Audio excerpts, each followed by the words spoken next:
আজকে তোমাদের জন্য নিয়ে এলাম ম্যাক্রামের দড়ি দিয়ে তৈরি সুন্দর একটা ওয়াল ডেকোর বানানোর স্টেপ বাই স্টেপ ভিডিও।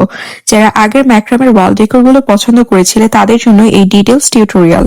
প্রথমে একটি লম্বা রশি নিয়ে বোর্ডের সঙ্গে অথবা টেপ দিয়ে ভালোভাবে আটকে নাও। এরপর রঙিন ম্যাক্রনের দড়িগুলো একটার পর একটা নট করে সাজিয়ে নিতে হবে।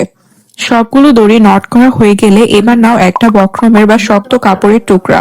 তোমার যেই সাইজের ওয়াল ডেকোর বানাতে ইচ্ছে করে সে মাপ অনুযায়ী কাপড়টা গোল করে কেটে নাও। এবার কাপড়ের উপর হট গ্লু ভালো করে লাগিয়ে নিচে সাজানো ম্যাক্রনের দড়িগুলোর সাথে সেট করে দাও। দড়িগুলোর সাথে কাপড়টা ঠিকমতো লেগে গেলে উপর থেকে হালকা করে ফ্যাব্রিকল লাগিয়ে দিও। এতে শেপটা আরো শক্ত আর পরিষ্কার হবে। ফ্যাব্রিকলটা ভালোভাবে শুকিয়ে গেলে শেপ অনুযায়ী চারপাশটা কেটে নাও। প্রতিটা পাতা কি সুন্দর নিখুঁত হয়ে গেছে। সবশেষে তোমার পছন্দ মতো একটা মোটা ডালের সাথে পাতাগুলো ঝুলিয়ে দাও। আর তৈরি হয়ে গেল তোমার ঘর সাজানোর জন্য একদম সুন্দর ম্যাক্রামের ওয়াল ডেকোর।